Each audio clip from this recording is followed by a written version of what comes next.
साथियों, आपका मैं रघुवीर सेजू साइंस एवरीथिंग चैनल के माध्यम से स्वागत और अभिनंदन करता हूं।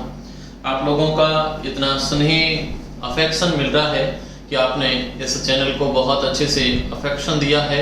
इतनी सारी कुछ आप लोगों की दुआएं हमारे साथ में हैं और मैं आप लोगों के लिए साइंस के हर एक स्टैंडर्ड मैटर को लेकर के आपके सामने उपस्थित होता रहूँगा।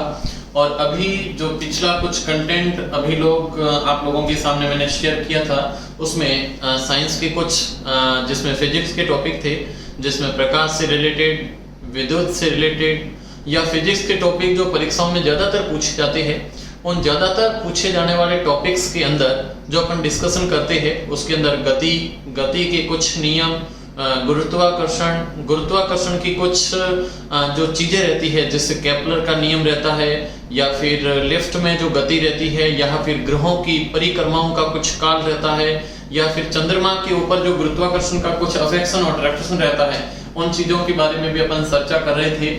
और उसी के साथ साथ में ये ब्रह्मांड के अंदर जितनी भी फिजिकल या फिर जो अट्रैक्शन की चीजें हैं, जिस प्रकार से रिवॉल्व होती है, उन सारी चीजों के साथ साथ में मैं लगातार जो टॉपिक ले रहा था वो प्रकाश से रिलेटेड था। बीच में मैंने कुछ रक्त यानी ब्लड के बारे में भी कुछ चीजें मैंने नोट करी थी और डाली थी। तो वापस आज मैं प्रकाश के ऊपर बात करना चाहूंगा।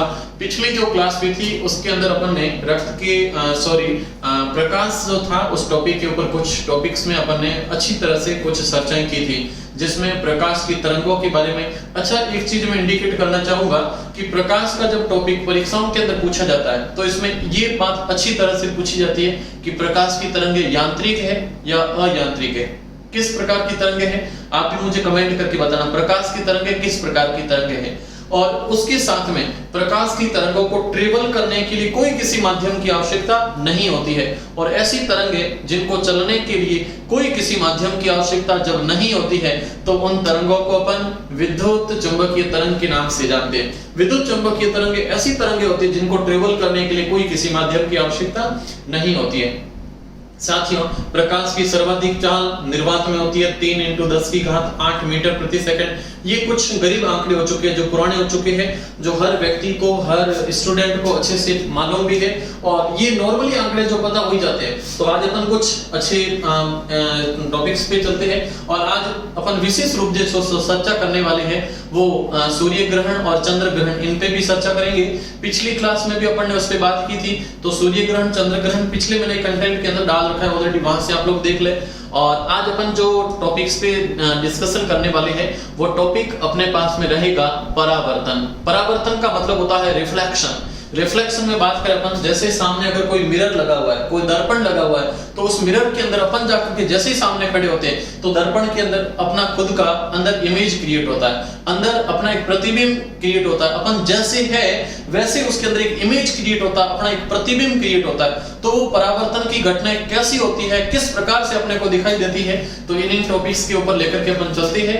और परावर्तन कैसे होता है, किस प्रकार से होता है, परावर्तन की क्या क्या अवधारणाएं होती है, परावर्तन कहते किसे है, तो इन चीजों के ऊपर अपन चलते हैं। सो थैंक यू अगेन, आप लोगों का मोस्ट वेलकम। और इस दरमियान आप लोग जब भी इस चैनल के ऊपर आए तो आपका मैं हमेशा वेलकम तो करता ही हूँ। साथ में आप लोग कुछ कॉपी पेन पेपर लेकर के बैठे, और जो भी मैटर आपके सामने आ रहा है अगर आपको याद भी है तो भी आप लोग लिखने की कोशिश करें। और बाकी आप लोग इस चैनल के माध्यम से मेरे से जुड़े रहे, एंजॉय करते रहे, और कमेंट करके भी आप लोग मुझे जरूर सुझाव दें, सजेशन दें कि किस टॉपिक में मैं ज्यादा चर्चा करूं। क्योंकि अभी रीट लेवल फर्स्ट और सेकंड थोड़ा ये गर्म मामला है, अभी हॉट चल रहा है कि जो भर्ती है उसको अभी ये सितंबर ऐसा कभी कुछ आ रहा है। तो आप लोग मुझे कमेंट्स के अंदर, कमेंट सेक्शन में जाकर के जरूर बताएं कि किस टॉपिक पे मैं ज्यादा चर्चा करूं। क्योंकि रीट लेवल फर्स्ट का जो आंकड़ा है, उस रीट लेवल फर्स्ट के अंदर टोटल साइंस के जो प्रश्न पूछे जाते हैं वो 7 क्वेश्चन इसके स्टैंडर्ड रहते हैं। क्योंकि एक तो यूनिट है 5 नंबर की पूरी, और उसके साथ में एक छोटी सी यूनिट रहती है जिसमें सूचना प्रौद्योगिकी पूछते हैं। तो सूचना प्रौद्योगिकी के अंदर 2 प्रश्न इसके और जुड़ जाते हैं। तो यानी स्टैंडर्ड अगर प्रश्न आता है तो इसमें 7 प्रश्न साइंस के लेवल फर्स्ट में पूछे जाते हैं एसटीसी के लिए। सेकंड लेवल में अगर बात करें तो सेकंड लेवल में 30 क्वेश्चन पूरे के पूरे साइंस के पूछते हैं, जिसमें 20 क्वेश्चन सब्जेक्ट के होते हैं और 10 क्वेश्चन टीचिंग मेथड के पूछे जाते हैं। तो ये कुछ साइंस का पूरा साइंस का प्रोग्रामिंग रहता है। तो लेकर के चलते हैं अपन, बात कर रहे थे प्रकाश के ऊपर, और प्रकाश के अंदर परावर्तन और दर्पण, इन दोनों चीजों पे मैं डिस्कशन करूंगा। तो बात करते हैं सबसे पहले अपन परावर्तन के ऊपर। रिफ्लेक्शन क्या होता है, परावर्तन की घटनाएं क्या होती है। परावर्तन साथियों, ये जो परावर्तन है या फिर रिफ्लेक्शन है, रिफ्लेक्शन की घटना होती कैसे, रिफ्लेक्शन परावर्तन कैसे होता है। अगर मैं यहां से टॉर्च लेकर के खड़ा हूं और यहां से मैं अगर टॉर्च यहां पे डालता हूं, जैसे यहां पे टॉर्च जाती है तो टॉर्च जैसे यहां पे जाती है तो टॉर्च का प्रकाश यहां से टकराता है और टकराने के बाद इस दिशा में यहां से टर्न आउट कर लेता है, टर्न कर लेता है, मुड़ जाता है। यहां से प्रकाश किसी सतह से टकरा करके जब दूसरी सतह के अंदर ये लौट जाता है तो इस प्रकार की कुछ घटनाएं होती है जिसको परावर्तन के नाम से अपन जानते हैं। देखते हैं कैसे परावर्तन होता है। जैसे ये एक प्लेन, बिल्कुल प्लेन सतह है और इस प्लेन सतह, ठोस सतह, प्लेन सतह के पीछे की तरफ कुछ पॉलिश की हुई है। और साथियों ये प्रश्न फिर पूछा जाता है, पॉलिश करने के लिए कौन से केमिकल यूज में लिए जाते हैं, कौन से पदार्थ काम में लिए जाते हैं। तो कमेंट करके मुझे जरूर बताना कौन से यहाँ पे केमिकल यूज में लिए जाते हैं। परावर्तन की घटना में कोई भी प्रकाश की किरण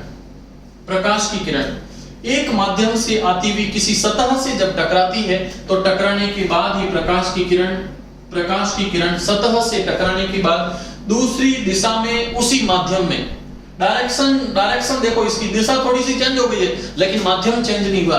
तो एक माध्यम में चलती हुई प्रकाश की किरण किसी सतह से टकराकर उसी माध्यम में जब लौट जाती तो इस घटना को परावर्तन कहते हैं। कोई इसमें ज्यादा लोड लेने की आवश्यकता नहीं है। एक माध्यम में चलती हुई प्रकाश की किरण सतह से टकराकर उसी माध्यम में लौट जाती है, तो टकरा करके लौटने की जो घटना है उसे परावर्तन के नाम से या रिफ्लेक्शन के नाम से जानते हैं। साथियों ये रिफ्लेक्शन की जो घटना हो रही है इसमें आने वाली किरण को आपतित किरण कहते हैं। आने वाली किरण इसको कहते हैं आपतित किरण। ये आपतित किरण है और यहां से टकरा करके जब लौटती है तो इस किरण को परावर्तित किरण कहते हैं। परावर्तित किरण के नाम से जानते हैं, एक आपतित किरण और एक परावर्तित किरण।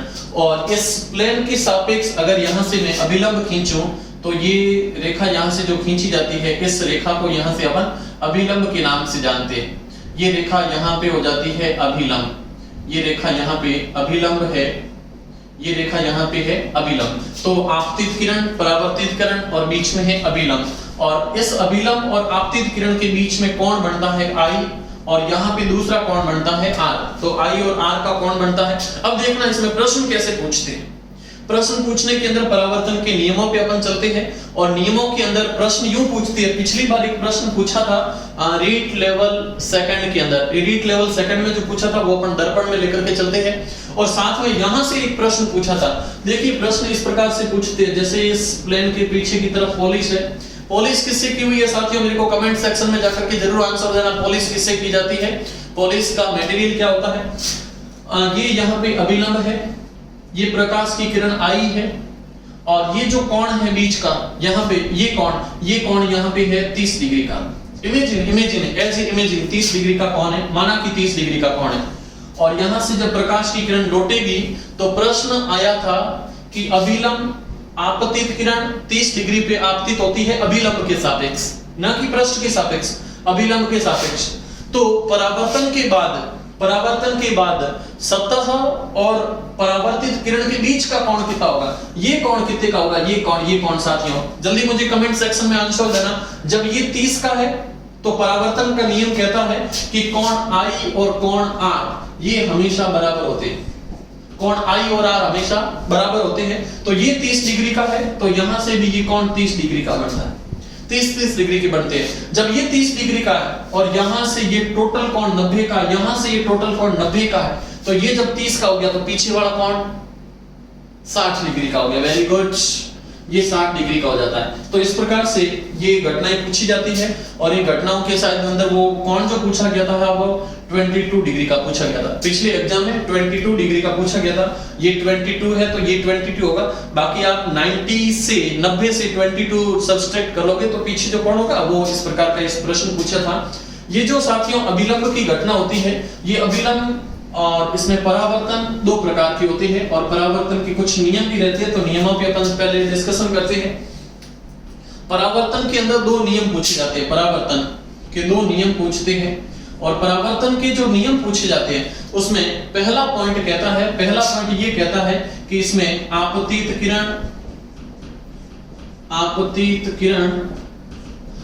किरण के बाद में अभिलंब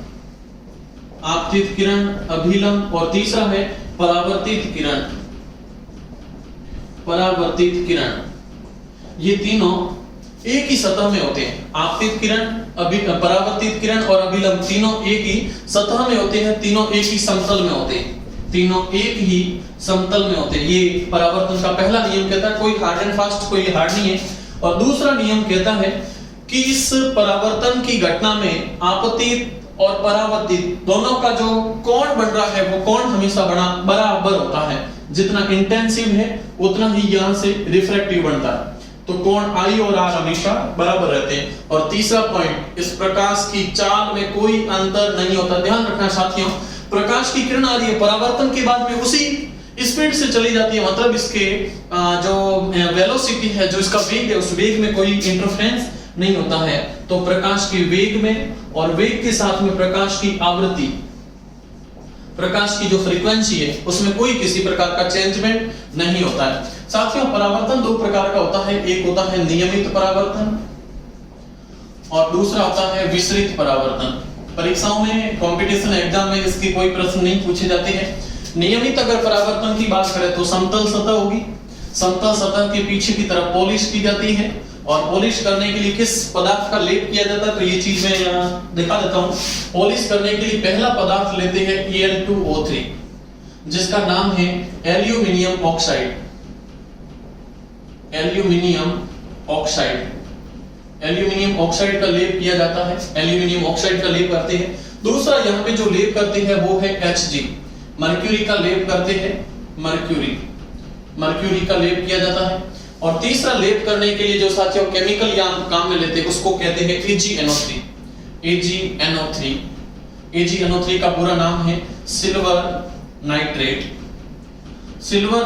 का यूज किया जाता है और इस सिल्वर नाइट्रेट से परमानेंट मार्कर बनाए जाते हैं, परमानेंट मार्कर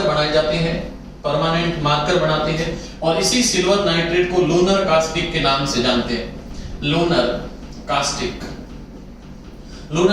के नाम से जानते हैं। तो नियमित परावर्तन में समतल सतह होती है, प्रकाश की किरणें बिल्कुल निश्चित दिशा से आती है और निश्चित दिशा से आने के बाद में एक निश्चित दिशा के अंदर लौट जाती है, तो नियमित परावर्तन है, बिल्कुल सामान्य सी घटना है। समतल सतह निश्चित दिशा से आएगी, निश्चित दिशा में लौट जाएगी। लेकिन विसरित परावर्तन जब होगा तो यहाँ पे सतह थोड़ी उबड़ खाबड़ होती है और उबड़ खाबड़ जब सतह होती है तो प्रकाश की किरणें आती निश्चित दिशा से है लेकिन परावर्तन के बाद अलग अलग दिशाओं में लौट जाती है। तो ये प्रकाश की किरणें आती निश्चित दिशा से लेकिन परावर्तन के बाद कुछ यूं जाती है, कुछ यूं जाती है और कुछ यूं चली जाती है, अलग अलग दिशाओं में लौट जाती है। विसरित परावर्तन है, नियमित और विसरित परावर्तन है। नियमित परावर्तन की जो घटना है वो हमेशा समतल दर्पण से होती है और विसरित परावर्तन के कारण ये जितनी भी उबड़ खाबड़ दीवारें होती है यहाँ से प्रकाश की किरणें टकरा के अपने आंखों तक पहुंचती है, हमें वस्तुओं का आभास होता है। अगर किसी कमरे में डायरेक्ट सूर्य का प्रकाश नहीं भी आता है फिर भी कमरे में हर वस्तु का दिन को अपने को आभास होता है, उसका मुख्य जो रीजन है वो विसरित परावर्तन रहता है। और इसी विसरित परावर्तन के कारण आकाश में इतने सारे धूल के कण हैं और वहां से प्रकाश की किरणों का विसरण हो जाता है। आकाश विसरण के साथ साथ में जब उनका वर्ण विक्षेपण होता है तो हमें प्रकाश के कारण जो आकाश है वो नीला दिखाई देता है। अंतरिक्ष में जब जाते हैं, वायुमंडल से बाहर चले जाते हैं तो वहां पे धूल नहीं है, धूल के कण नहीं है। जब प्रकाश का विसरण ही नहीं होता है तो वहां पे हमें अंतरिक्ष पूरा का पूरा ब्लैक दिखाई देता है। तो वायुमंडल से बाहर जाने पर हमें अंतरिक्ष पूरा का पूरा, अंतरिक्ष है जो स्पेस है वो स्पेस अपने को ब्लैक दिखाई देता है। तो स्पेस ब्लैक दिखाई देता है। तो स्पेस ब्लैक दिखाई देने का कारण है कि वहां पे कोई भी धूल का कण है नहीं, तो बाहर जाने पर स्पेस अंतरिक्ष में ब्लैक दिखाई देता है। ये सारी चीजें तमाम थी, तो आज के टॉपिक को यहीं फिनिश करते हैं। आपका मोस्ट वेलकम। इस क्लास के अंदर आप लोग जुड़े रहिए और मैं कोशिश करूंगा कि लगातार कंटेंट लाने की कोशिश करूं, क्योंकि हर बार मैं आप लोगों से कमिटमेंट करता हूं लेकिन बीच में कुछ इश्यू होते हैं, इसलिए मैं रेगुलर नहीं चला पाता हूं और कोशिश करता हूं कि लगातार आपके लिए मैं कुछ मटेरियल लेकर के आता रहूंगा। नेक्स्ट जो क्लास रहेगी उसमें हम दर्पण से रिलेटेड बातें करेंगे। दर्पण में अवतल, उत्तल, समतल और साथ में कुछ परवलय दर्पण होते हैं, उन सारी दर्पणों से रिलेटेड अपन टॉपिक्स पे बातें करेंगे और लगातार मैं कंटेंट लेकर के आता रहूंगा। आप लोगों से रिक्वेस्ट है कि क्लास को ज्यादा से ज्यादा शेयर करें, चैनल पे नहीं है तो सब्सक्राइब जरूर करें, शेयर भी करें और मुझे कमेंट लिख करके इंडिकेट करें कि कौन से टॉपिक पे मैं ज्यादा चर्चा करूं। तो thank you, all the best, okay.